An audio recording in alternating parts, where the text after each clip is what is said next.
Thiruvananthapuram നഗരൂരിൽ youth Congress അക്രമത്തിൽ പരിക്കേറ്റ DYFI പ്രവർത്തകൻ അഫ്സലിന്റെ സ്ഥിതി ഗുരുതരം. വെന്റിലേറ്ററിന്റെ സഹായത്തോടെയാണ് ജീവൻ നിലനിർത്തുന്നത്. സംഭവവുമായി ബന്ധപ്പെട്ട് 9 യൂത്ത് കോൺഗ്രസുകാരെ റിമാൻഡ് ചെയ്തിട്ടുണ്ട്. അതേസമയം കുറ്റവാളികളെ സൃഷ്ടിക്കുന്ന നിലയിലേക്ക് കോൺഗ്രസ് നേതൃത്വം മാറിയെന്ന് ഡിവൈഎഫ്ഐ ജില്ലാ പ്രസിഡന്റ് അനൂപ് പറഞ്ഞു. ഒരു കുറ്റവാളികളെ സൃഷ്ടിക്കുന്ന നിലയിലേക്ക് യൂത്ത് കോൺഗ്രസ്, ഈ ജില്ലയിലെ യൂത്ത് കോൺഗ്രസും അവിടുത്തെ കോൺഗ്രസും മാറുകയെന്നാണ്. KSUവിൻ്റെ ജില്ലാ വൈസ് പ്രസിഡൻ്റായിട്ടുള്ള സഹിലും അല്ലെങ്കിൽ യൂത്ത് കോൺഗ്രസിൻ്റെ മണ്ഡലം പ്രസിഡൻ്റായിട്ടുള്ള സുഹൈലും KPCC പ്രസിഡൻറ്റുമായി ഏറ്റവും അടുത്ത ബന്ധം പുലർത്തുന്ന ഈ ജില്ലയിലെ KPCC പ്രസിഡൻ്റ് യൂത്ത് കോൺഗ്രസിലെ വിശ്വസ്തന്മാരിൽ 1-2 ആളുകളെടുത്താൽ ഈ സുഹൈലുണ്ടാകും, സഹിലുണ്ടാകും.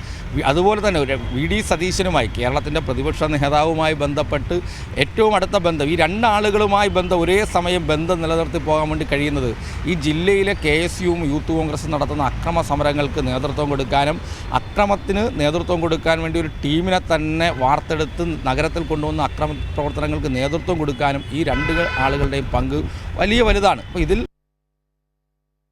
സുലേഖ ചേരുന്നു തിരുവനന്തപുരത്ത് നിന്ന്. സുലേഖ, 11 പേരാണ് ഈ കേസുമായി ബന്ധപ്പെട്ട് അറസ്റ്റിലായത്. അതിൽ 2 പേർ പ്രായപൂർത്തിയാകാത്ത കുട്ടികളാണ്. കുട്ടികളെപ്പോലും അക്രമത്തിന് വാളും കൊടുത്ത് പറഞ്ഞു വിടുന്ന രീതിയിലേക്ക് കേരളത്തിലെ യൂത്ത് കോൺഗ്രസ് മാറിയിരിക്കുന്നു എന്നുള്ളതാണ്. അതിക്രൂരമായ അതിക്രമം, ഏകപക്ഷീയമായ അക്രമമാണ് ഡിവൈഎഫ്ഐ പ്രവർത്തകർക്ക് നേരെ ഉണ്ടായത്. ഈ വിഷയത്തെ സംബന്ധിച്ച് പ്രതികരിക്കാൻ ഇതുവരെ കോൺഗ്രസ് നേതൃത്വം തയ്യാറായിട്ടില്ല, യൂത്ത് കോൺഗ്രസും തയ്യാറായിട്ടില്ല. എന്താണ് ഇത് സംബന്ധിച്ച് ലഭിക്കുന്ന ഏറ്റവും പുതിയ വിവരങ്ങൾ? തീർച്ചയായും ഷമി, വലിയ രീതിയിലുള്ള ഏകപക്ഷീയമായ അക്രമമാണ്, മാരകായുധങ്ങൾ അടക്കം ഉപയോഗിച്ചുകൊണ്ടുള്ള ഏകപക്ഷീയമായ അക്രമമാണ് കഴിഞ്ഞ ദിവസം, അതായത് ഇന്നലെയല്ല മിനിഞ്ഞാന്ന് നഗരൂരിൽ ഉണ്ടായത് എന്നുള്ളത് തന്നെയാണ്. യൂത്ത് കോൺഗ്രസ് മണ്ഡലം പ്രസിഡന്റാണ് ഇത്തരത്തിലുള്ളൊരു വലിയ രീതിയിലുള്ളൊരു അക്രമത്തിന് നേതൃത്വം നൽകിയതെന്നാണ് ഇതിന് ഞെട്ടിക്കുന്നൊരു കാര്യം എന്ന് പറയുന്നത്. കാരണം കോൺഗ്രസ് പ്രതിനിധികൾ അല്ലെങ്കിൽ രാഷ്ട്രീയ പാർട്ടിയുമായി ബന്ധപ്പെട്ട് നിൽക്കുന്നവരാണ് ഇത്തരത്തിലുള്ള അക്രമത്തിന് നേതൃത്വം നൽകുന്നത് എന്ന് പറയുന്നത് വലിയ രീതിയിലുള്ളൊരു ഞെട്ടിക്കുന്നൊരു കാര്യമായിട്ടാണ് കേരള സമൂഹം അതിനെ കാണുന്നത് എന്നുള്ളത് തന്നെയാണ്.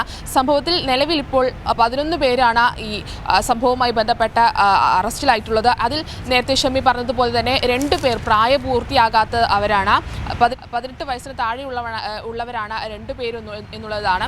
ഇതിനൊപ്പം തന്നെ ഈ അറസ്റ്റിലായ മറ്റ് റിമാൻഡ് ചെയ്ത ഈ 9 പേരിൽ 3 പേർ 20 വയസ്സിന് താഴെയുള്ളവരാണ്, 2 പേർ 18 വയസ്സ് മാത്രം പ്രായമുള്ളവരാണ് എന്നുള്ളതാണ് ഞെട്ടിക്കുന്ന ഒരു സംഭവം എന്ന് പറയുന്നത്. അതിനൊപ്പം തന്നെ ഈ സംഭവവുമായി ബന്ധപ്പെട്ട മുഖ്യപ്രതികൾ ഒന്ന് സുഹൈലാണ്. സുഹൈൽ ആറ്റിങ്ങൽ യൂത്ത് കോൺഗ്രസ് മണ്ഡലം പ്രസിഡന്റാണ്. അതിനൊപ്പം തന്നെ ഇയാളുടെ സഹോദരൻ സഹിൽ KSUവിൻ്റെ ജില്ലാ വൈസ് പ്രസിഡന്റാണ്. ഇത്തരത്തിൽ KSUവിൻ്റെയും ഒപ്പം യൂത്ത് കോൺഗ്രസിൻ്റെയും നേതൃസ്ഥാനത്ത് ഇരിക്കുന്നവരാണ് ഇത്തരത്തിൽ വലിയ രീതിയിലുള്ള അക്രമത്തിന്, ഏകപക്ഷീയമായ ആൾക്കൂട്ട അക്രമം എന്ന് തന്നെ നമുക്ക് പറയാൻ കഴിയും, അത്തരത്തിലുള്ള ഒരു അക്രമത്തിന് നേതൃത്വം നൽകിയത് എന്നുള്ളത് തന്നെയാണ്. ഇത്തരത്തിൽ കൊലപ്പെടുത്തുക എന്നുള്ള ഉദ്ദേശത്തോടു കൂടി തന്നെ കരിങ്കല്ലുകൾ, ഒപ്പം വടിവാള്, ഇരുമ്പ് ദണ്ട് തുടങ്ങിയ ആയുധങ്ങൾ ഉപയോഗിച്ചാണ് ഇത്തരത്തിൽ ഡിവൈഎഫ്ഐ പ്രവർത്തകർക്ക് നേരെ യൂത്ത് കോൺഗ്രസിന്റെ നേതൃത്വത്തിൽ വലിയ രീതിയിൽ 30ഓളം വരുന്ന സംഘം ഇത്തരത്തിലുള്ള ഒരു അക്രമം നടത്തിയത് എന്നുള്ളത് തന്നെയാണ്. പക്ഷേ ഇതുവരെയും കാര്യമായ രീതിയിൽ ചെയ്യപ്പെട്ടിട്ടില്ല എന്നുള്ളത് കൂടിയുണ്ട് എന്നുള്ളതാണ്. എന്തായാലും നിലവിൽ 11 പേരാണ് ഇപ്പോൾ സംഭവത്തിൽ അറസ്റ്റിലായിട്ടുള്ളത്.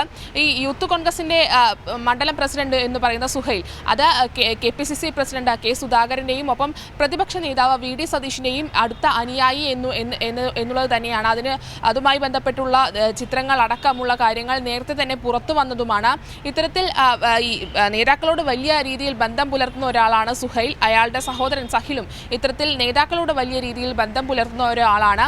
എന്നിരുന്നാലും ഈ അക്രമത്തിൽ ഗുരുതരമായി പരിക്കേറ്റ അഫ്സൽ, ഡിവൈഎഫ്ഐ നഗരൂർ മുൻ മേഖല പ്രസിഡന്റാണ് അഫ്സൽ എന്ന് പറയുന്ന ഡിവൈഎഫ്ഐ പ്രവർത്തകൻ. നിലവിൽ CPIMന്റെ ബ്രാഞ്ച് കമ്മിറ്റി അംഗമാണ് അഫ്സലിന്റെ നില ഗുരുതരമായി തുടരുന്ന ഒരു സാഹചര്യമാണുള്ളത്. നിലവിൽ വെന്റിലേറ്ററിലാണ് അഫ്സൽ കഴിയുന്നത്. വെന്റിലേറ്ററിന്റെ സഹായത്തോടു കൂടി മാത്രമാണ് നിലവിൽ അഫ്സൽ ജീവൻ നിലനിർത്തുന്നത് എന്നുള്ളത് തന്നെയാണ്. എന്നിരുന്നാലും ഈ ഒരു സാഹചര്യത്തിൽ നേരത്തെ നമ്മൾ ആശുപത്രി അധികൃതരുമായി ബന്ധപ്പെട്ട സമയത്ത് അഫ്സലിന്റെ ആരോഗ്യനിലയിൽ ചെറിയ രീതിയിലുള്ള ഒരു പുരോഗതി ഉണ്ട് എന്നുള്ളതാണ് ആശുപത്രി അധികൃതർ വ്യക്തമാക്കിയിട്ടുള്ളൊരു കാര്യം. കൈകാലുകൾ അനക്കുന്ന ഒരു സാഹചര്യം, കണ്ണ് തുറക്കുന്ന ഒരു സാഹചര്യം, ഇത് തന്നെ വലിയ ആശ്വാസമായിട്ടുള്ളൊരു കാര്യമായിട്ടാണ് കാണുന്നത്. കാരണം ഇന്ന് മൂന്നാമത്തെ ദിവസത്തിലേക്ക്, ഈ അക്രമം നടന്ന 3-ാമത്തെ ദിവസത്തിലേക്ക് കാര്യങ്ങൾ എത്തുന്ന നടക്കുന്ന സമയത്ത് വലിയ ആശങ്ക അഫ്സലിൻ്റെ കാര്യത്തിലുണ്ടായിരുന്നു. കാരണം വലിയ രീതിയിലുള്ളൊരു പ്രതീക്ഷ, അത് ഡോക്ടർമാർ കൂടെ നിൽക്കുന്ന ആൾക്കാരുടെ വലിയ രീതിയിലുള്ളൊരു കാര്യങ്ങളൊന്നും തന്നെ അഫ്സലുമായി ബന്ധപ്പെട്ടുള്ള കാര്യങ്ങൾ പങ്കുവച്ചിരുന്നത്. പക്ഷേ ഇന്ന് രാവിലെ ഇത്തരത്തിൽ കൈകാലുകൾ അനക്കുന്നൊരു സാഹചര്യം, അതിനൊപ്പം തന്നെ കണ്ണു തുറക്കുന്നൊരു സാഹചര്യം ഒക്കെ തന്നെ ഉണ്ടായിട്ടുണ്ട് എന്നുള്ളത് വലിയ രീതിയിലുള്ളൊരു ആശ്വാസം പകരുന്നൊരു കാര്യമായിട്ടാണ് നമുക്ക് കാണാൻ കഴിയുന്നത്. ഇത്തരത്തിൽ ഈ അഫ്സലിൻ്റെ കാര്യം ഉൾപ്പെടെ 4ഓളം വരുന്ന ഡിവൈഎഫ്ഐ പ്രവർത്തകർ ഗുരുതരമായി പരിക്കേറ്റിട്ടുണ്ട് എന്നുള്ളത് തന്നെയാണ്. മുഖത്ത് പരിക്കേറ്റവരുണ്ട്, ഒപ്പം ആന്തരിക അവയവങ്ങൾക്ക് പരിക്കേറ്റവരുണ്ട്, കാലിന് പരിക്കേറ്റവരുണ്ട്. അഫ്സലിൻ്റെ കാര്യം തന്നെ നോക്കുന്ന സമയത്ത് തലയ്ക്കാണ് അഫ്സലിന് ഗുരുതരമായി പരിക്കേറ്റിരുന്നത്. അന്ന് ഈ അക്രമം നടന്ന അന്ന് പുലർച്ചെ 3 മണിയോട് തന്നെ അഫ്സലിൻ്റെ 1ാം ഘട്ട ശസ്ത്രക്രിയ പൂർത്തിയായിരുന്നു. തലയ്ക്കാണ് ഇത്തരത്തിൽ 1ാം ഘട്ട ശസ്ത്രക്രിയ നടന്നത്. അഫ്സലിന് തലയ്ക്ക് ഏറ്റ പരിക്കിനൊപ്പം തന്നെ ആന്തരിക അവയവങ്ങൾക്ക്, നെഞ്ചിന്, കരള് തുടങ്ങിയ ആന്തരിക അവയവങ്ങൾക്കും ഇത്തരത്തിൽ അഫ്സലിന് ഗുരുതരമായ പരിക്കേറ്റിരുന്നു. ഇതിനുള്ള ശസ്ത്രക്രിയകളും ഇനി അഫ്സലിന് തുടരേണ്ടതുണ്ട്. അത്തരത്തിൽ വലിയ രീതിയിൽ മാരകായുധങ്ങൾ അടക്കം, ഇരുമ്പ് ദണ്ട്, കരിങ്കല്ല് അടക്കമുള്ള കാര്യങ്ങൾ ഉപയോഗിച്ചാണ് ഇത്തരത്തിൽ യൂത്ത് കോൺഗ്രസിൻ്റെ നേതൃത്വത്തിൽ വലിയ രീതിയിലുള്ള അക്രമം ആറ്റിങ്ങലിലെ നഗരൂരിൽ ഉണ്ടായിട്ടുള്ളത് എന്നുള്ളത് തന്നെയാണ്. കരിങ്കല്ല് ഉപയോഗിച്ച് തലയ്ക്ക് അടക്കം ഇടിച്ച് പരിക്കേൽപ്പിക്കുന്ന ഒരു സാഹചര്യമാണ് അന്നുണ്ടായത്.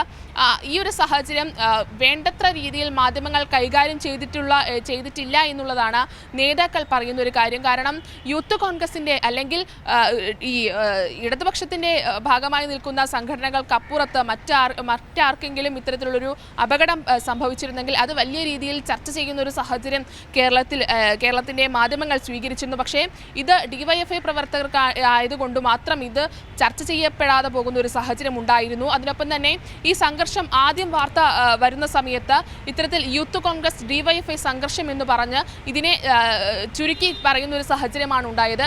പക്ഷേ ഇത് ഏകപക്ഷീയമായ ഒരു അക്രമമാണ് ഉണ്ടായത്. പക്ഷേ അത് ആരും ചർച്ച ചെയ്യാൻ തയ്യാറായിട്ടില്ല എന്നാണ് ഡിവൈഎഫ്ഐ നേതൃത്വം അടക്കം പറയുന്നൊരു കാര്യം. ഷമ്മി.